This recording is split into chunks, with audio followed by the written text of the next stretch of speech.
चलो I think recording start हो गई है। Just minimise everything. सो बताओ बेटा, space is a black body or not? Space, moon and star, they are black bodies or not? Yes sir. है क्या बेटा? ये सारे ब्लैक बॉडीज है, right? These all are black bodies. ठीक बेटा, इसमें किसी को डाउट था क्या? Stefan sorry Wien's displacement law में ऑल क्लियर?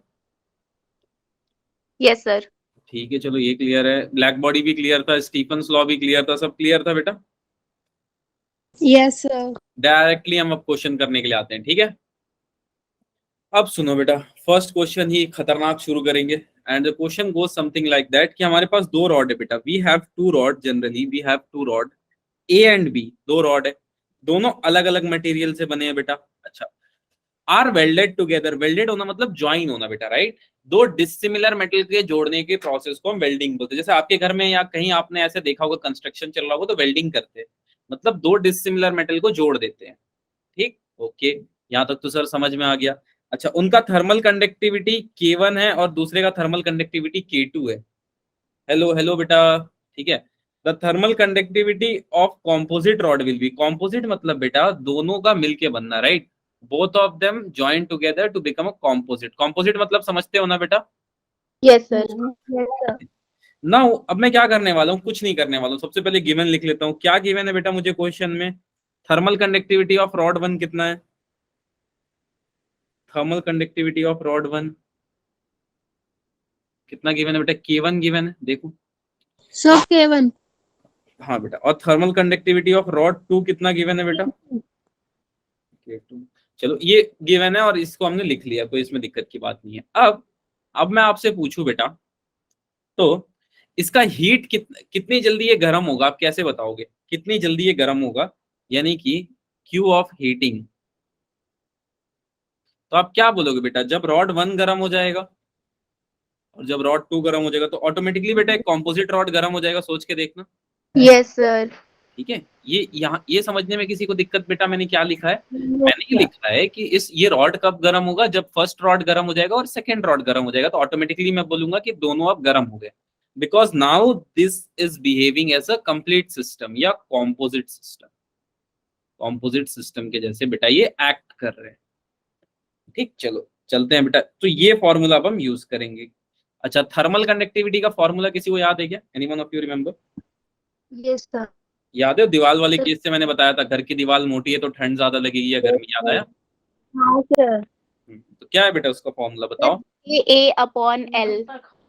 ए अपॉन एल? अरे एल तो मैं यूज ही नहीं किया था, एल यूज किया था मैंने। क्या बोला था? सर के, आपने डी यूज किया था, डी। हाँ वेरी गुड, के ए डेल्टा टी अपॉन में D, I use this formula. Yes clear? Sir. अच्छा, अब बेटा मुझे ये बताना, अगर ये कंप्लीट सिस्टम है तो इसका चेंज दोनों के बराबर होगा, ऐसे लिखना पड़ेगा, मैं 2 डेल क्यू लिखना पड़ेगा। Yes sir. सोच के देखो, अरे तभी तो इसकी मैथ्स कंप्लीट होगी बेटा। देखो, अगर मैं ऐसे नहीं लिखूंगा 2 डेल क्यू तो इसकी मैथ्स ही कंप्लीट नहीं होगी। अब ठीक है, 1 + 1 2, देखो इसके आगे कुछ नहीं है तो 1 है। ऐसा मतलब मैथ्स उसमें बोला जाता है, ज्यादा सीरियस नहीं लेना इस बात को, ठीक है? ऐसा बोल देते कुछ नहीं होता है तो एक तो होता ही है। ठीक है, जैसे मेरे अकाउंट में कुछ नहीं है बेटा, अभी इतना पैसा है, ठीक है? तो बस मैं एक नहीं मान पाता हूँ, ठीक है? कितना भी जीरो आके एक नहीं लगा पाता हूँ। ठीक, तो मेरे अकाउंट में कुछ नहीं है मतलब कितना पैसा है मेरे पास? जीरो। इनफाइनाइट पैसा है ना, ठीक है, यस। जीरो। ठीक, कोई नहीं कोई नहीं, ठीक है। आगे चलते हैं बेटा, तो क्या हो जाएगा? 2 KA डेल्टा टी अपॉन में डी।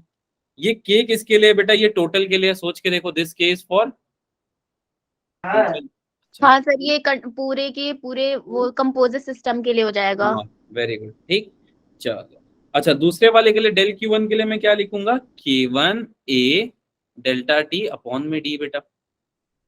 और इसके बाद वाले के लिए K2A डेल्टा टी अपॉन में डी। क्या कुछ ऐसी चीजें दिख रही हैं बेटा जिनका रेशियो कांस्टेंट आ जाएगा, या जिसको बोलते हैं कॉमन लेना? Sir A delta T. Very good, और डी भी, थिकनेस भी सेम है बेटा दोनों रॉड की। चलो, अब क्या बच जाएगा? ये by D. K1 + K2, right? और यहाँ पे क्या बच जाएगा? 2 KA डेल्टा टी अपॉन में डी। कुछ टर्म्स ऐसा नहीं लग रहा है कि दो बार देख लिया हमने? A delta T by T cut जाएंगे। खत्म। क्या बच गया? 2k is equal to k1 plus k2। सोच के देखो बेटा। Yes Successful? सर। Good. अच्छा, इसको यहाँ पे अगर मैं इसी साइड पे लिख देता हूँ यहाँ पे, तो यहाँ से k की वैल्यू कितनी हो जाएगी? k1 प्लस k2 अपॉन में 2। 2। तो कौन सा ऑप्शन सही होगा बेटा? थर्मल कंडक्टिविटी कितनी होगी? कौन सा बेटा सही होगा? डी सही होगा, सोच के देखो। Yes, sir. अच्छा, D option is right. Yes sir. ये हुआ आंसर। नाउ मैं इंपॉर्टेंट पॉइंट पे आता हूँ। देखना बेटा, अब इस पॉइंट को ध्यान से सुनना और इसको अपने शॉर्ट नोट्स में जरूर लिखना कि जब भी आपसे कॉम्पोजिट लिख दिया जाए, right, always remember composite word का यूज कर दिया जाए और 2-3 रॉड लगा दिया जाए, या कॉम्पोजिट में कितने भी रॉड लगा सकते हैं, और आपसे पूछ लिया जाए कि थर्मल कंडक्टिविटी कितनी होगी, तो आपको कुछ नहीं करना है बेटा, इतना सॉल्यूशन नहीं फॉलो करना है, राइट। मैं आपको एक शॉर्टकट बता देता हूँ। जैसे अभी हमने 2 के लिए क्या देखा बेटा? k1 plus k2। ये आपको कुछ मीन जैसा Yes, दिख रहा है sir. क्या? Yes sir. ऑलवेज रिमेंबर, जब भी आपसे क्वेश्चन पूछा जाए आप मीन ले लेना उसका। 3 के लिए क्या होगा बेटा? Sir k1, k1 plus k2 plus k3 upon 3। Right. Always remember that इसका शॉर्टकट होता है बेटा, आप इसका मीन ले लेना and you will get the answer. Okay, Okay? Thank you sir. Thank you, sir. Remember this बेटा, रिमेंबर दिस। ठीक है, never follow this much step. Time बचाना है, ठीक है, तो टाइम बचाना है तो ये करना पड़ेगा बेटा। Clear? I think all clear, यहाँ तक किसी को डाउट नहीं होगा। हाँ, ये है reason and assertion type question का फेवरेट मॉड्यूल। इससे बनते हैं reason and assertion type question. ठीक है, now the question start here. क्या होगा बेटा थर्मल कंडक्टिविटी? सर बी वाला तो होगा। बी तो होगा। अच्छा चलो, नहीं आता है हमको, हम पता। अच्छा, थर्मल कंडक्टिविटी का फॉर्मूला याद है क्या? सर ट्राई करते हैं। मैंने क्या बोला था? Q इज इक्वल टू के ए डेल्टा टी अपॉन में टी। Yes sir. ठीक है, अब मुझे आता नहीं है, चलो कोई नहीं, कोशिश करते हैं बेटा। Q और D यहाँ पे चला गया, क्या बच गया? A delta T. अच्छा, अब सुनो बेटा, डेल्टा टी मतलब चेंज इन टेम्परेचर, यानी कि आपको टाइम चाहिए होगा, इसका मतलब है, यानी कि केल्विन इंटू सेकेंड। कितना टेम्परेचर चेंज आ रहा है 1 सेकेंड में? हाँ सर, यहाँ तक तो बात समझ में आएगी। हीट को किस में नापेंगे? जूल में। थिकनेस कितना होगा बेटा? सर मीटर में। Metre. Very good. Area? Metre square. Metre metre square. Kelvin per second, क्या मीटर से कैंसिल हो सकता है? Yes sir. क्या बच जाएगा बेटा? Joule second inverse kelvin inverse metre inverse. और आज से एक बात याद रख लो बेटा, जूल्स पर सेकेंड इनवर्स को ही हम बोलते हैं वॉट। यस सर, दोनों हो गए। ठीक है, सो ऑप्शन यस सर।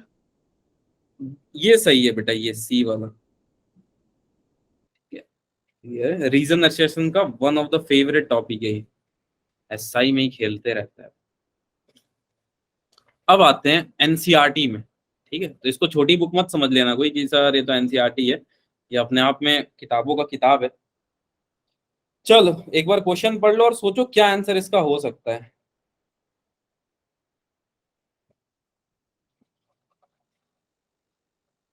क्या आंसर हो सकता है? फास्टेस्ट कहाँ फास्टेस्ट होगा?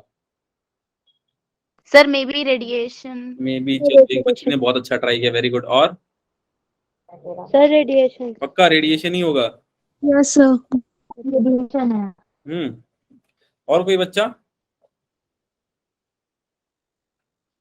सर रेडिएशन है क्योंकि उसमें किसी मीडियम की रिक्वायरमेंट नहीं होती। Very good. तो क्या बेटा अगर मीडियम होगा तो स्लो हो जाएगा क्या? ऐसा कुछ कह सकते हैं क्योंकि सर उसके हर एक पार्टिकल से गुजर के जाना पड़ेगा और इसमें तो तो वो डायरेक्टली जा मतलब सकते हैं। थोड़ा लॉस हो जाएगा, राइट? यही बोल यस रहे हो आप सर। लोग, आई थिंक सो। चलो ठीक है, आपकी बात मैं मान लेता हूँ, और इसके दो पक्ष है, दोनों पक्ष पे हम थोड़ा अच्छे से बात करेंगे। नाउ एक पक्ष है इसका जिसपे मैं बात करना चाहूंगा, दैट रेडिएशन, राइट। आपने रेडिएशन का एग्जांपल इसलिए दिया because you see it in nature. आप ये देखते हो कि हमारा एक सन है, राइट बेटा, और सन से जो है हम लोग को रोशनी मिलती है और कुछ मिनट में अर्थ तक पहुंच जाती है, right? It yes reaches sir. Somewhere. Yes sir. और बीच में जो स्पेस है, स्पेस को आप ये बोल रहे हो कि sir space is a kind of a vacuum, right? Yes sir. और वहां भी ये ट्रैवल कर लेती है। एंड एक और इसका फायदा है that it does not require any kind of medium. Medium. ये भी आप बोल रहे हो, बहुत अच्छी बात है बेटा, मीडियम। पर मेरा सवाल आपसे ये है, अगर मीडियम होता तो आपने बोला लॉस होता, तो क्या सनलाइट जितनी सन से निकलती है बेटा उतनी अर्थ तक पूरी पहुंचती होगी? No sir. लॉस होता है। यस लॉस सर होता होता है, है। Right? Always remember losses are there, losses are there. ये तो एक पार्ट हुआ, राइट? समझना क्वेश्चन को एनालाइज कैसे करते हैं, कि आप एग्जामिनर के दिमाग में कैसे झांक के देख पाओ एक सेकंड के लिए वो क्या सोच रहे हैं। अच्छा, कंडक्शन सही नहीं होगा क्या बेटा? सोच के देखना है, इसमें भी तो फास्ट होगा ना बेटा, सोच के देखो। पानी उबलना एकदम चालू होने के लिए 0.00001 सेकंड है, फिर तो बहुत तेजी से पानी उबलता है, या दूध बहुत तेजी से उबलता है, हर पार्टिकल एक दूसरे के कांटेक्ट में आ जाते हैं। सन से तो अर्थ में आने के लिए 8 मिनट लग गया ना लाइट को, सोच के देखो। दूध तो 1-2 सेकंड में उबल जाता है। लेकिन सर इसमें मीडियम रिक्वायर होता है ना, और इसका एनसीईआरटी में एक लाइन दी थी कि इसका पाथ जो होता है वो हाँ, जिगजैग में होता है, लेकिन सर रेडिएशन का पाथ तो स्ट्रेट लाइन स्ट्रेट होती लाइन जैसे उन्होंने बोला है, स्ट्रेट लाइन, पर मेरा ऐसा मानना है कि स्ट्रेट लाइन होना भी मुश्किल है, क्योंकि बीच में बहुत सारे एस्ट्रॉइड्स आ जाएंगे। है। Yes sir. तो ये तो अगर ये स्ट्रेट हुआ तो ये तो इसको रिफ्लेक्ट कर देगा ना, सोच के देखो। और ब्लैक बॉडी मिल गया तो मजा ही आ जाएगा। हाँ, पता चला अर्थ तक लाइट ही नहीं पहुंचा है, आज करंट गया है, सुबह उठ के देखे। चलो एनीवेज, अगर एनसीईआरटी की माने तो सर रेडिएशन स्ट्रेट लाइन में होगा और कंडक्शन जिगजैग, तो हो सकता है ये रीजन लगा सकते हैं। वेरी गुड, एक बच्ची ने अच्छा ट्राई किया। और कोई? बाकी आज सो रहे हैं क्या? और उसमें पार्टिकल्स की मूवमेंट भी नहीं होती कंडक्शन में। नहीं बेटा देखो, ये एक ही जगह फेल होता है। देखो कहाँ, सर जो पार्टिकल होते हैं वो ऑसिलेट करते हैं, और लेकिन जो रेडिएशन होता है सर उसमें तो वो बस जाते हैं, वो इलेक्ट्रोमैग्नेटिक वेव होता है ना सर। वो हाँ हीट तो ये अर्थ में भी तो इलेक्ट्रोमैग्नेटिक वेव ही है, light is electromagnetic wave only. Yes sir. Yes sir. ठीक है, चलो आगे चलते हैं। ठीक है, हीट रेडियो एक्टिव वेव की फॉर्म में चलता है। अब मैं बोलता हूँ कंडक्शन भी सही होता, कंडक्शन एक जगह मात खा जाएगा, इस टॉपिक पे मात खा जाएगा, बिकॉज मीडियम की जरूरत होगी। और कितने मीडियम में एग्जिस्ट करता है बेटा कोई भी चीज? Tell me. Sir solid, liquid, gas. कुल मिला के डी आंसर है। नहीं नहीं, आंसर तो बी है बेटा। ठीक है, सॉलिड। तो सॉलिड में तो फास्ट होगा, मैं ऐसा मानता हूँ, थोड़ा सा फास्ट होगा। मीडियम में, लिक्विड में थोड़ा सा स्लो हो जाएगा। गैस में ये हारेगा सिर्फ एक ही जगह, गैस में ये हार जाएगा बेटा, बिकॉज गैस में मॉलिक्यूल बहुत दूर दूर होते हैं, मॉलिक्यूल आर फार अवे। तो हमेशा याद रखना बेटा, conduction slow down in gas, conduction slows down in gas. ये गैस में धीरे हो जाते हैं, राइट? ये पॉइंट को जरूर अपने नोट्स में ऐड कर लेना, दैट अगर आपसे किसी गैस मीडियम में कंडक्शन की बात की जाए तो कंडक्शन हमेशा गैसेस में कम होता है। इस पे आपसे 3 तरह के सवाल पूछे जा सकते हैं। फर्स्ट मैंने बता दिया। सेकंड आपसे ऐसा पूछ लिया जाएगा that conduction of solid is greater, conduction of liquid is greater, then आएगा कंडक्शन ऑफ गैस। इस टाइप के भी क्वेश्चन है कि इस पे फ्रेम किए जा सकते हैं। ठीक, ये दोनों तरह के क्वेश्चन इस पे फ्रेम किए जा सकते हैं। Yes sir. चलो बी है बेटा, sorry B answer is. I think थोड़ा बहुत आपने समझा होगा कैसे एनालाइज किया जाता है किसी भी ऑप्शन को। यस सिर्फ मत देखो बेटा, बाकी और भी सिखाऊंगा मैं, डोंट वरी। नाउ एक और क्वेश्चन में मैं आ जाता हूँ। 2 एंड्स ऑफ अ रॉड, ठीक है, 2 एंड है बेटा रॉड के। ठीक, चलो इसको क्या कर रहे हैं हम, इसका यूनिफॉर्म क्रॉस सेक्शन एरिया है, आर केप्ट एट 2 टेम्परेचर। हमने 2 रॉड को, 2 एंड को 2 टेम्परेचर पे रख दिया। ठीक, suppose this is my rod and let me draw this rod very fast. अरे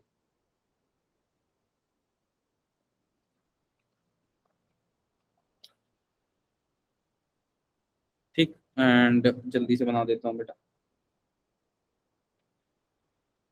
ठीक है, दिस इज द रॉड, और दोनों रॉड को मैं अलग अलग टेम्परेचर पे रख देता हूँ। सपोज यहाँ पे मोमबत्ती जला देता हूँ बेटा ऐसे। ठीक है, मोमबत्ती से इसको यहाँ पे गर्म कर देता हूँ, यहाँ पे भी इसमें मोमबत्ती जला देता हूँ। दोनों जगह मैंने मोमबत्ती जला दी। अब सुनना बेटा, अब ये बोल रहा है दोनों दो अलग अलग टेम्परेचर पे, right? Suppose this is at temperature T1, this is at temperature T2। अब कितना हीट ट्रांसफर हो रहा है बेटा, ये पूछ रहा है। क्या लगता है कितना हीट ट्रांसफर हो रहा होगा? Any idea? अच्छा, हीट ट्रांसफर को लेके मैंने क्या बताया था? सर आपने एक हीट ट्रांसफर यही बताया था। That rate of heat transfer is directly proportional to, चाय कहाँ ठंडी जल्दी होती थी, मुंबई में या दिल्ली में? सर सर दिल्ली में। Delhi. Change in temperature of surrounding, यही बताया था मैंने, याद करो। Yes sir. Change in temperature of surrounding. अब सुनो बेटा ध्यान से, यहां से, that means dq upon dt is directly proportional to change in temperature. ये लिखूंगा, लिख दिया, कोई दिक्कत की बात नहीं है। अच्छा, Yes, अब मैं sir. आता हूँ 2 पॉइंट पे। यहाँ पे 2 पॉइंट बहुत इंपॉर्टेंट है बेटा, dq upon dt is equal to k delta D. अब आपको ये बताना है that which one is true. पहला ऑप्शन ये ट्रू है बेटा, is equal to k upon में d भी ले लो, थर्मल थिकनेस को भी हम ले ही लेते हैं साथ में, T2 माइनस T1 अपॉन में d, या दूसरा एरिया भी ले लो, इसको थर्मल कंडक्टिविटी में चेंज कर दो। दूसरा ऑप्शन मैं आपसे ये पूछता हूँ कौन सा सही है, ये बताना, and what is the reason, because ये एक क्वेश्चन में 3 कॉन्सेप्ट है, T1 माइनस T2 अपॉन में d, बताओ कौन सा सही है? सर ये सेकंड वाला T1 Second. Minus T2 upon D। क्योंकि सर एरिया ऐड हो रहा है। सर हाँ उसमें बेटा। T1 क्योंकि क्वेश्चन में ही दिया था कि T1 is greater then T2 है, और सर अगर वेरी सर गुड बेटा। T1 से T2 जाएगा तो सर उसकी सर वो पॉजिटिव आएगा, और उसमें ही उसका जो थर्मल हीट कंडक्टिविटी हो, sir rate of heat transfer होगा वो ज्यादा हो। अच्छा पक्का? यस सर, अच्छा, गेसिंग चलो, सो। ठीक है, बच्ची तो पकड़ ली, और कोई पकड़ पाया इस पॉइंट को? Any one of you? और कोई ट्राई करेगा? अरे ट्राई तो करो एटलीस्ट, ट्राई नहीं करोगे तो कब सीखोगे? डायरेक्ट नीट में जाके गलती करोगे क्या? यहाँ पे गलती कर लो। चलो सुनो बेटा, ये ऑप्शन सही है और ये भी ऑप्शन सही है, दोनों ही सही है, पर इस क्वेश्चन के हिसाब से this is the true answer, this is true answer, पर बस इस क्वेश्चन के हिसाब से दिस इज ऑल्सो ट्रू, ये भी गलत नहीं है बेटा, राइट? इस क्वेश्चन के हिसाब से सही नहीं है, मैं ये बोल रहा हूँ इन जनरल, अभी हम बात कर रहे हैं, इस क्वेश्चन के हिसाब से ये आंसर सही है, ठीक है। नाउ ये दोनों आंसर क्यों गलत नहीं है सर, ऐसा कैसे हो सकता है? सुनो बेटा, देर यहाँ पे हम लोग एक रूल यूज कर रहे हैं, अगर किसी को पता होगा तो, टेम्परेचर फ्लोज फ्रॉम, कहां से कहां बेटा? High to low. Very good, flows from higher to lower. Lower. इस क्वेश्चन में बेटा हाई टेम्परेचर कौन सा था, सोच के देखना, क्या गिवन है ऑप्शन में? T1 T1, यानी कि हीट कहां से कहां फ्लो होगा बेटा? यहां से यहां फ्लो होगा, सोच के देखो। Same Yes. It will flow from this to this, higher to lower, higher to lower. अच्छा, अगर मैं बेटा रिवर्स कर दूं सिचुएशन, T1 को बड़ा कर दूं, तो ये कंडीशन सही हो जाएगा? Yes sir.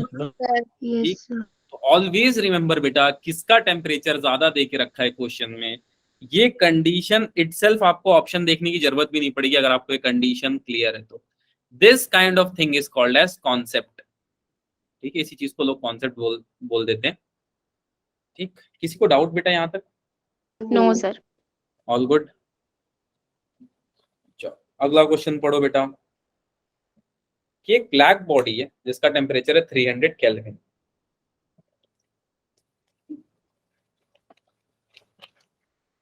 ठीक है, ये रेडिएट कर रही है ई टाइम एनर्जी, या हीट रेडिएट कर रही है। अब सुनो, इसके 2 जवाब है, दोनों जवाब मैं आपको बताता हूँ। एनसीईआरटी का क्वेश्चन है, छोटा लग रहा होगा, पर इसमें भी कॉन्सेप्ट ठीक ठाक। देखो कैसे, सपोज बेटा एक मेरे पास ब्लैक, क्वेश्चन रिपीट करना। ये वाला बेटा, यस सर। एक सेकंड में डायग्राम बना के सुन, हाँ अभी कर देता हूँ बेटा। एक ब्लैक बॉडी है, इसका टेम्परेचर कितना है बेटा? 300 केल्विन, और ये कितना एनर्जी रेडिएट कर रहा है? ई रेट से एनर्जी रेडिएट कर रहा है, ई रेट से एनर्जी रेडिएट कर रहा है। अब बेटा, अब क्या होगा इफ इंक्रीज इन टेम्परेचर, अगर हमने टेम्परेचर को बढ़ा दिया, देखो ध्यान से, if we increase the temperature, if we increase the temperature, तो क्या होगा? सेम बॉडी है बेटा, अब मैंने कर दिया 600 केल्विन, अब ये पूछ रहा है ई किस रेट से चेंज होगा, यही पूछ रहा है बेटा। Yes sir. Same okay black sir. body है। देखो अब दिमाग कैसे लगता है पता है, ज्यादा पढ़ लेने से, समझाता हूँ गलती कहाँ होगी।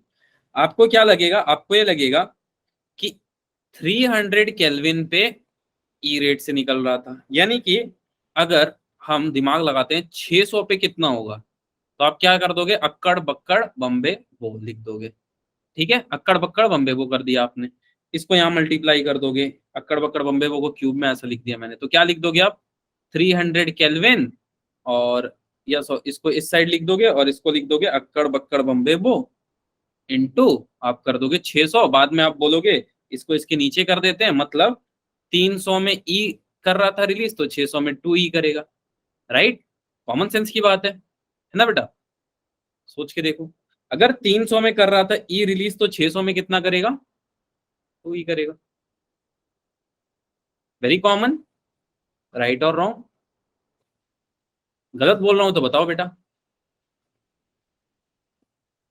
क्या हो गया, कोई तो यस नो बोल दो। क्या बोले समझ ही नहीं आ रहा है। देखो बेटा, मैंने ये बोला कि अगर 300 केल्विन पे ई रेट से एनर्जी रिलीज कर रहा था, तो टेम्परेचर दुगना हुआ तो ई भी दुगना हो जाएगा, यानी कि 2 ई रेट से एनर्जी रिलीज करेगा। Yes sir. 300 पे ई कर रहा था तो 600 पे 2 ई करेगा। तुक्का मार रहे हैं, निंजा टेक्निक है ये। ठीक है, और यहीं पे आप खत्म हो जाओगे अगर आपने इसको अप्लाई किया तो। क्यों, लेट मी टेल यू। मैंने क्या बताया था, मैंने आपको बताया था कोई भी ब्लैक बॉडी की एमिसिव पावर कितनी होती है सर सिग्मा टी की पावर 4। वेरी गुड, मैंने ही बताया था। तो मैंने क्या बोला था, that the emissive power of black body is directly proportional to 4 the power of temperature. सोच के यस देखो। Sir. Now we will use this, not ninja technique, हम इसको यूज करेंगे। कैसे, let me show you that E is directly proportional, E1 ले लेता हूं मैं। टेम्परेचर कितना था बेटा, 300 टू द पावर 4। E2 का टेम्परेचर कितना था, for T2 is equal to 600 kelvin. ये हमने ले लिया T1 is equal to 300 kelvin के लिए। E2 का टेम्परेचर कितना था बेटा, 600 टू द पावर 4। अच्छा, अब मैं दो चीज लिखने जा रहा हूं, राइट बेटा, A is equal to 3 times of B, या A upon B is equal to 3। क्या दोनों अलग अलग स्टेटमेंट है कि सेम है बेटा, बताना मेरे को। सेम ही है। सेम ही है। इस चीज को मैंने और क्या बोल के बताया आप लोगों को, बहुत बार बता दिया है। इसका नाम मैंने क्या दिया, स्नीकर्स और 5 स्टार वाला एग्जांपल याद करो। Yes sir. Yes sir. क्या बोलता हूं मैं इसको, कुछ तो बता दो, अब बता दो। रेशियो, याद Yes. आया? रेशियो हाँ, को सर। ठीक है, तो यहाँ पे क्वेश्चन क्या पूछ रहा है, यहाँ पे रेशियो ही तो पूछ रहा है, कितना ज्यादा होगा, मतलब एक का कंपैरिजन दूसरे से करवा रहा है। राइट, तो मैं चेक करता हूं कि फर्स्ट से कितना ज्यादा होगा, E1 upon E2 which is also equal to T1 upon T2 to yes the sir. Power 4। T1 का था टेम्परेचर बेटा 300 to the power 4 divided by 600 to the power 4 which is equal to how much, कितना हो जाएगा, 1/2 to the power 4, कितना आ जाएगा, 1 upon 16। Yes sir. That means कितने हो गए, कौन सा आंसर सही है, 16, 16 गुना ज्यादा बढ़ जाएगा। सोच के देखो। Yes sir. ठीक है, क्लियर है क्या? यस हाँ, सर। Yes sir. खुद से कोई ऐसा ट्रिक मत बना लेना, खुद से ये मत सोच लेना कि सर एमिसिविटी टेम्परेचर का 4th पावर होती है और टेम्परेचर में यहाँ पे 2T का चेंज आ रहा था, तो हम 2 का पावर 4 डायरेक्ट कर सकते हैं क्या, नहीं नहीं नहीं नहीं, गलत हो जाएगा। सर मैं ये फॉर्मूला लगा के करने जा रही थी, पर आप कर रहे थे तो मुझे लगा कि मैं कहीं गलत कर रही हूँ, फिर मैं आपको फॉलो करने लगी और वो सब लिख रही थी। वो मैं बता रहा था बेटा, ये सही टेक्निक है, वहां गलती हो जाती है तुक्का मारने में। ठीक, चलो क्लियर है। हाँ, ये क्वेश्चन बहुत ही अच्छा है देखा जाए तो। अब क्वेश्चन पढ़ लो पहले, then we will move to answer. पढ़ लिया नहीं, चलो देखो बेटा, सुन पढ़ते हैं। इफ द, अगर टेम्परेचर सन का टेम्परेचर को हमें बढ़ाना है, T से 2T करना है, मतलब दुगना करना है सन का टेम्परेचर, ठीक है, और उसका रेडियस को भी हमें दुगना करना है, तो किस रेशियो से एनर्जी जो है हमें रिसीव्ड होगी अर्थ पे। ठीक है, इसका मतलब समझाता हूँ बेटा, पुराने सूरज के कंपैरिजन में। देखो एनसीईआरटी पढ़ के लोग डायरेक्ट चांद सूरज पे चले जाते हैं, जमीन का क्वेश्चन नहीं करते हैं, चांद सूरज पे हम चले जाते हैं। ठीक है, देखो ये है मेरे पास पुराना वाला गोला सन, ये है मेरे पास नया सन, ठीक है। इसका रेडियस गिवन है बेटा, यहाँ पे अगर मैं देखूं तो आर, ठीक है। अब मैंने रेडियस कितना कर दिया अपने सन का, 2। टू इसका टेम्परेचर कितना था बेटा, टी इसका टेम्परेचर मेरे को कितना करना पड़ेगा, टी 2T ना बेटा, देखो T से 2T करना है, क्लियर। कैसे होगा सर, हम लोग को नहीं पता है। अच्छा कौन सा लॉ लगेगा, जल्दी बताओ, कौन सा मंत्र इसमें करना पड़ेगा, किसका मंत्र लगेगा, विच लॉ, कौन सा, जल्दी बता दो। रेडियंट एनर्जी, एनर्जी और एमिसिविटी, सोच के देखो क्या सेम सेम लग रहे हैं। Yes sir. सर वो प्रीवियस क्वेश्चन से सेम ही है थोड़ा। सेम फॉर्मूला लगेगा बेटा, yes E is equal to, sigma T की पावर 4। ठीक। अच्छा सिग्मा कुछ कांस्टेंट है, तो मैं काम करता हूँ यहाँ पे, कांस्टेंट तो कुछ नहीं है, मैं बोलता हूँ रेडियस भी मैं चेंज कर रहा हूँ, तो मैं आर ले लेता हूँ, राइट, सिग्मा हाँ आर ले लेता हूँ, कोई दिक्कत नहीं है इसमें। नहीं एरिया पे डिपेंड कर रहा है, अगर Yes. एरिया ज्यादा होगा तो ज्यादा एनर्जी एमिट होगी, कम होगा तो कम, ये कॉमन सी बात, ठीक है। तो अब मैं फॉर टेम्परेचर T1 सबसे पहले फर्स्ट वाले के लिए डिस्कस करना चाहता हूँ। जब इसका टेम्परेचर था T बेटा और रेडियस था R, तब क्या हो रहा था, तब मेरे से अगर कोई एनर्जी पूछेगा तो it will comes around RT⁴। बहुत अच्छी बात है सर। अच्छा अब मैं टेम्परेचर दुगना कर देता हूँ, साथ ही साथ रेडियस भी दुगना कर देता हूँ, तो क्या होगा बेटा, एनर्जी 2R पावर 4। T⁴। यहां तक किसी को दिक्कत है तो बताओ बेटा। No sir. वो सर ठीक है। अब सुनो यहाँ पे, अब मुझे बेटा यहाँ पे एरिया लेना है, और एरिया क्या होता है, πr² होता है, सोच के देखो। सर ये टेम्परेचर भी तो दुगना हो रहा है, 2T⁴ होगा ना। 2T⁴ हाँ तो सेकंड अच्छा वाले अच्छा 4T⁴ ठीक है हाँ लिख दिया बेटा, ठीक है ठीक है। चलो अब मैं πr² ले लेता हूँ, और पाई चेंज होगा क्या बेटा, पाई की value, no sir. So can I remove this pi. Yes sir. Now equation क्या बन जाएगा यहाँ पे, R², सोच के देखो, और 2R² कितना बन जाएगा बेटा यहाँ पे, 4R² T⁴, सॉरी इसका भी हो जाएगा ना, यानी कि 16 हो जाएगा इसका, नहीं समझ में आया, देखो सेकंड वाला फिर से समझाता हूँ, डोंट वरी। देखो टेम्प ये R का स्क्वायर होगा, यानी कि 2R का whole square into temperature, temperature कितना है बेटा, 2T का होल पावर 4। अब किसी को दिक्कत बेटा, नो सर। अब ये कितना हो जाएगा, 4R² इंटू 2 इंटू 4 टाइम्स कितना हो जाएगा, 16 तीन। T⁴। ये है सेकंड वाले के लिए, ये फर्स्ट वाले के लिए। Now it is asking ratio, again the concept of ratio comes. अब मैं क्या करता हूँ, 1 का 2 से रेशियो चेक करता हूँ, राइट। फर्स्ट वाले के लिए क्या क्या टर्म्स है बेटा, R² T⁴ 4। सेकंड वाले के लिए 4R² 16 T⁴। 4 कुछ टर्म्स ऐसा लग रहा है या नहीं होने चाहिए इनके साथ, सर वो RR चलो R हटा दिया हमने, नया मूवी रिलीज कर दी, that is 16 into 4 which is 1/64। 64। यानी कि E1/E2 का रेशियो क्या हो जाएगा बेटा, 60 62 टाइम्स ज्यादा होगा। 64 टाइम्स ना बेटा, 16 4 तो 60, 64। कितना ज्यादा हो जाएगा, 64 गुना ज्यादा हीट मिलेगा आपको, ठीक है। तो कल आप चाहो तो संडे है, अब जाके सन का टेम्परेचर रेडियस सब चेंज कर सकते हो, इफ यू हैव स्पेसशिप, या आपके पास कोई जादुई ताकत हो तो, ऑल्दो नहीं है तो कोई बात नहीं, पर किसी और जन्म में कोशिश करना, ठीक है।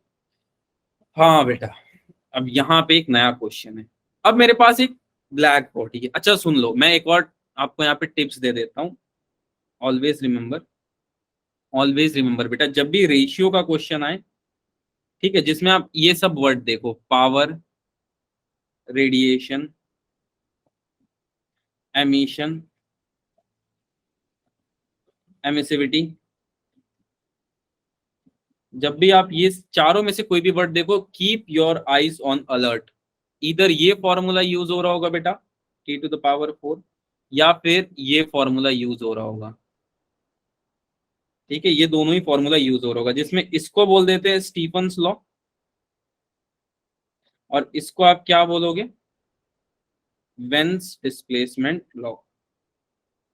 ठीक, do write this in your short notes जब भी आप टेस्ट सीरीज अटेंड करो, ध्यान रखना। चलो अब सुनो, the power radiated by a black body is P and it radiates maximum energy at wavelength lambda not. सुनो, चलो एक ब्लैक बॉडी ऐसे मैंने बना ली।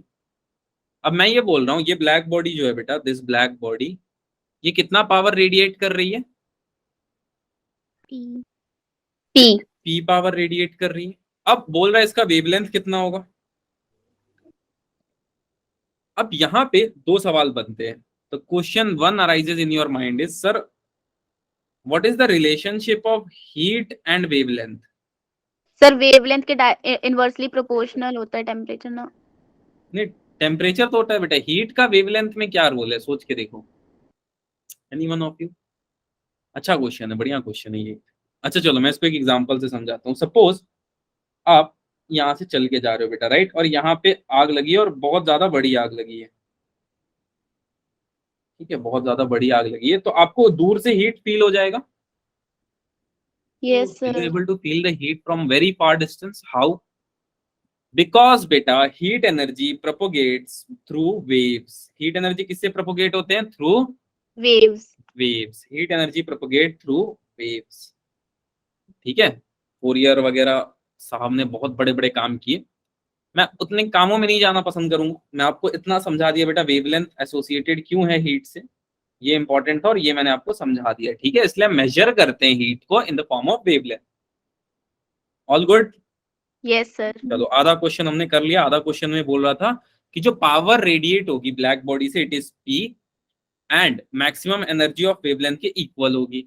The temperature of black body is now changed. अब ब्लैक बॉडी का टेम्परेचर हमने बदल दिया बेटा, जिससे कि that it radiates maximum energy at wavelength 3/4 lambda.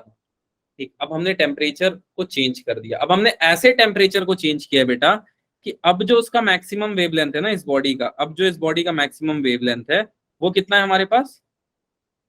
3/4 lambda naught. Very good. अब है 3/4 लैम्डा नॉट, और कुछ तो हमने टेम्परेचर में परिवर्तन किया है। अब आपसे पूछा जा रहा है कि ये n टाइम्स ज्यादा पावर जनरेट करने लगा, find the value of n। Question समझ में आया बेटा? Yes sir. Yes sir. ठीक है, अब क्या करोगे?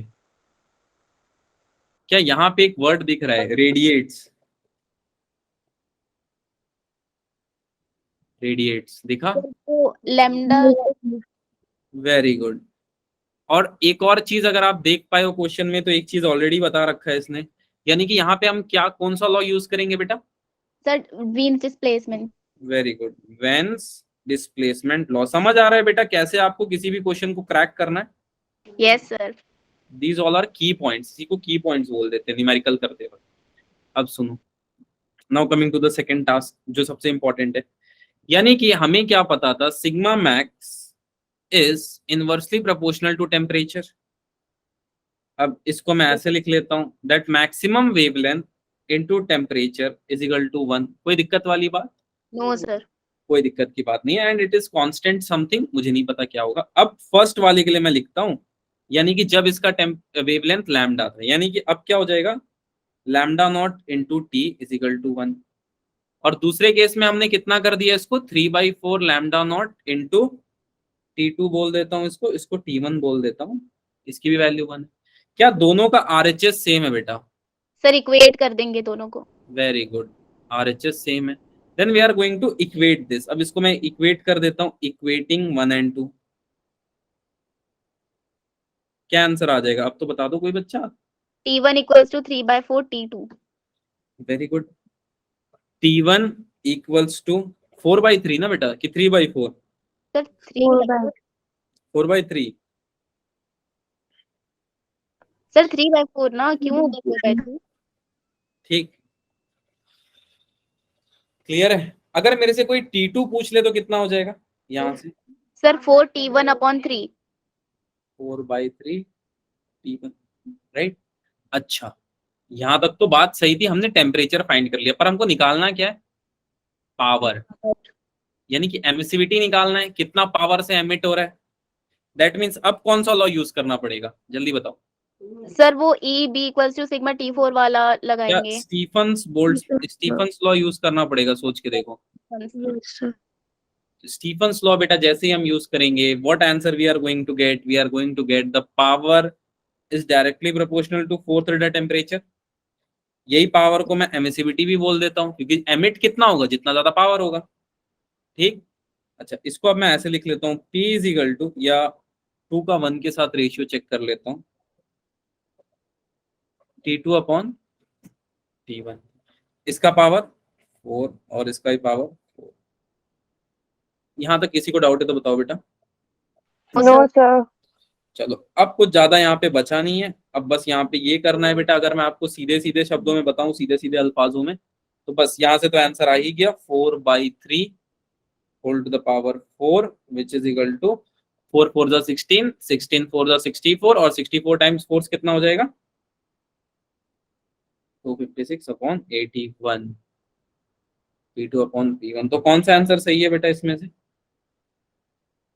कौन सा आंसर सही है इसमें से? Sir C. C. C. Yes sir. ठीक है, इस इतना एनर्जी रेडिएट हो रहा। ठीक, अगला क्वेश्चन की तरफ बढ़ जाएं फिर जल्दी से बेटा। Yes sir. Then check what is the next question. The total radiant energy per unit area normal to the direction received by a body. ठीक है, क्या चीज दे दिया है बेटा, पहली एक हिंट दे दिया है इसने, रेडिएंट एनर्जी। दिखा गया सबको रेडिएंट एनर्जी पर Yes. यूनिट एरिया, ऑटोमेटिक इसने दे दिया है। तो बिना सोचे समझे कौन सा लॉ लग सकता है यहाँ पे, Stephen's law.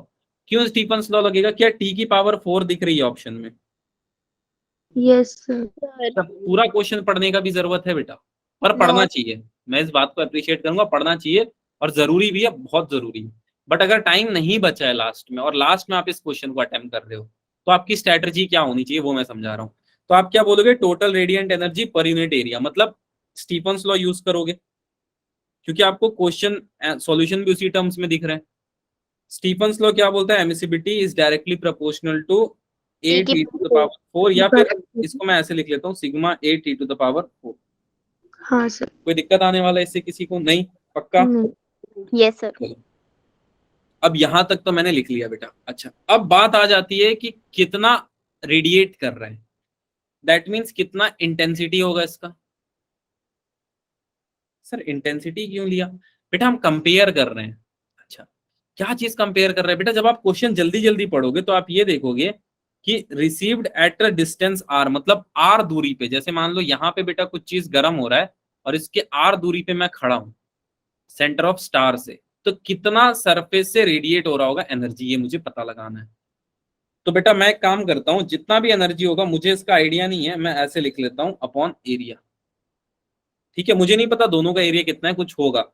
Now I am going to write it as, इसको ऐसे लिख लेता हूँ, सिग्मा आर स्क्वायर, और पाई ले लेता हूँ, और स्पीयर ही मान लेते हैं, चलो 4πr² into T to the power 4 upon 4πr²। ठीक, क्या r² कट सकता है? सर नहीं, सर वो दोनों अलग वैल्यू है। नहीं कटेंगे बेटा, ठीक है, ऑप्शंस पे ध्यान रखो। नहीं कटेगा।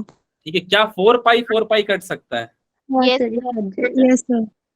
क्या आंसर आया, sigma r² T to the power 4 upon r²। Answer आया क्या बेटा, सोच के देखो। यस सर, ये वाला। ठीक है, क्या पता सिग्मा ना हो तब भी आंसर आ रहा है।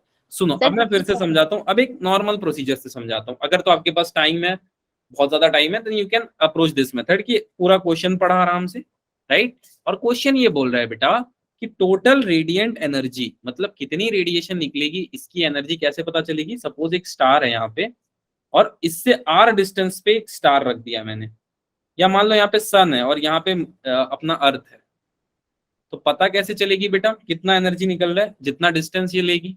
सोच के देखो, इसको मैंने आर दे दिया, इसको आर दे दिया, तभी पता चलेगा, राइट। क्लियर है? अगर ये क्वेश्चन में still you have doubt, ping me on my number. ठीक है कि सर ये क्वेश्चन का और एक बार प्रूफ बता देना। ठीक, नेक्स्ट क्वेश्चन आप खुद से कर लोगे, ट्राई करना, this is your homework question. ठीक है, ट्यूसडे आपकी क्लास होती है ना बेटा? Sir Monday. नहीं मंडे तो होगी, ट्यूसडे मैं अवेलेबल नहीं रहूंगा, I won't be available on Tuesday. ठीक है, एक दिन मैं छुट्टी पे हूँ। नहीं सर, ट्यूसडे हमारी क्लास नहीं है आपके साथ। होती नहीं है तो बहुत अच्छी बात है, ऐसे तो कोई दिक्कत की बात है नहीं। इस क्वेश्चन में भी आपको क्या करना है, पावर यानी कि पावर वाला फॉर्मूला लगाना है। ठीक है, यानी कि power is directly proportional to fourth of temperature, इससे इसको सॉल्व करना। ठीक है, चलो मैं अगले क्वेश्चन की तरफ जाता हूं फिर। हाँ, ये है क्वेश्चन कि a black body at 1227 degree Celsius emits कर रहा है रेडिएशन। मतलब कोई एक बॉडी है बेटा हमारे पास, suppose this is a body, इसको हमने कितने टेम्परेचर पे रखा है, 1227 डिग्री सेल्सियस पे रखा है, और ये रेडिएशन चारों तरफ एमिट किए जा रहा है, चारों तरफ अंधाधुंध रेडिएशन एमिट किए जा रहे हैं बेटा, चारों डायरेक्शन में। अब क्वेश्चन ये है कि हमने चेक किया तो हमने ये पाया बेटा, इसकी जो मैक्सिमम इंटेंसिटी थी, मैक्सिमम इंटेंसिटी वो कितने एंगस्ट्रॉम की थी, 5000। 5000 एंगस्ट्रॉम। अब हमने टेम्परेचर को और 1000 डिग्री सेल्सियस बढ़ा दिया, तो क्या होगा बेटा, मान लो और 1000 डिग्री, चलो और 1000 डिग्री बढ़ा के देखते हैं क्या होता है। क्या और ज्यादा रेडिएशन निकलने लगेगी, सोच के देखो। Yes sir. बिल्कुल सर। देखो और ज्यादा रेडिएशन निकलने लग गई, पहले इतनी निकल रही थी, अब इतनी ज्यादा निकलने लग गई। ठीक, अब यहाँ पे एक बहुत ही सोचने वाली बात है कि ज्यादा होगी या कम होगी, ये हमने ऐसे कैसे बता दिया, is it right way. No sir. तुक्का मारना हो गया, कहीं कर दोगे बेटा तुम लोग गलती। ठीक है, ये पहले पता लगाते हैं। इसको अगर मैं सॉल्व करूं, यानी कि अब मैं इसको 2227 डिग्री पे ले गया। ठीक है, 1000 डिग्री और बढ़ाऊंगा तो इतना ही हो जाएगा। तो अब देखते हैं मैक्सिमम इंटेंसिटी कितनी होगी, हम पता लगाते हैं। And what is the method, अब कौन सा लॉ लगेगा सोच के बताओ, चांद तारों की पढ़ाई में कौन सा लॉ लगता है। Displacement law. वेरी गुड, यानी कि sigma max is inversely proportional to 1 upon temperature. Yes sir. चलो, then I am going to write it as sigma max into T is equal to B. ऐसा कुछ भी लिख लेते हैं जो भी आपको सही लगे। यस सर, वो कांस्टेंट हो जाएगा। बस तब तो आंसर आ गया, 5 × 10⁻³ और फर्स्ट टेम्परेचर कितना था बेटा जल्दी बताओ। 1227। 1227, ये लिख लेता हूँ। दूसरा टेम्परेचर 2227। इसको कर लोगे, गुणा भाग तो कर लोगे ना, आई थिंक 5 × 10⁻³ में मैंने लिख दिया। दूसरा वाले के लिए भी मैं लिख लेता हूँ, दूसरा वाला कितना आ रहा है हमारे पास, 1227 प्लस 1000 और बढ़ा दिया था हमने, याद है। Sir Yes, 2027। यानी कि इसको मैं ऐसे लिख लेता हूँ, मैक्सिमम वेवलेंथ आ रहा है और 2227 डिग्री सेल्सियस पे। ठीक है, और इस तरफ आ रहा है 5 × 10⁻³ और अब इसको आप सॉल्व कर लोगे बेटा, यस सर। कर लोगे। और मुझे अभी सॉल्व करके बताओ ज्यादा आ रहा है या कम, जल्दी से 2 मिनट के अंदर। मल्टीप्लाई करना है, बहुत छोटा मल्टीप्लीकेशन। देखो मैंने 10⁻³ भी लिख दिया कि आप तो, हाँ कम आ रहा है सर। 3000 से कम आ रहा है। कितना से कम आ रहा है, सर 2000 से कम आ रहा है। कितना आ रहा है, 3000। यस सर, 3000 ही। तो वैल्यू बढ़ी या घटी, सर घट गई। इसलिए मैं बोलूं तुक्का मत मारना प्लीज, तुक्का मत मारना। The value decreases to 3000 angstrom. ठीक है, कम हो गई। इससे हमें क्या समझ में आता है, जिसकी टेम्परेचर ज्यादा होगी वो ज्यादा लाइट एमिट करेगा, नो सर। नहीं नहीं सर। करेगा। यही तो वेन्स बोलते बोलते थक गया। जैसे अभी तुम अगले क्वेश्चन में गलती करने वाले हो, देखो कॉन्ग्रेचुलेशन पहले ही उस गलती के लिए, और नहीं किए तो मजा आ जाएगा। सुनो बेटा, 3 स्टार है, सपोज ट्विंकल ट्विंकल लिटिल का पहला स्टार ये है। ठीक है, this is at a colour of blue. अगला स्टार बेटा यहाँ पे है। ठीक, this is at a colour appears to be, इसको रेडिश बोल देते हैं, रेडिश। एक और स्टार है यहाँ पे, दिस इज येलो। अब बताओ बेटा, आपको ये बताना है तीनों का सरफेस टेम्परेचर किसका सबसे ज्यादा होगा। सर ब्लू वाले का, और उसके बाद yellow, and then sir red वाले का। सर शायद। टेम्परेचर आपका बोलने का मतलब है टेम्परेचर ऑफ ए ज्यादा होगा, उसके बाद temperature of C, then temperature of B. Yes sir. Right, चलो और किसको किसको लगता है बेटा, बाकियों क्या लगता है।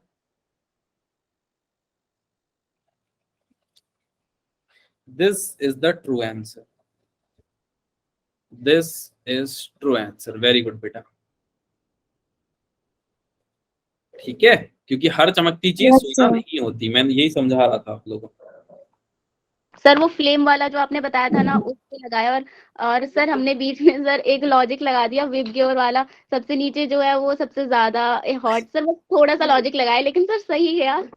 हाँ सही है, लेकिन समझ लेना बेटा, ये बात को ध्यान रखना है, ठीक है। Yes sir. चलो, यहाँ तक किसी को भी डाउट किसी तरह का? No, sir. Okay, then let me take all of your doubts. Doubts ले लेता हूँ मैं फटाफट।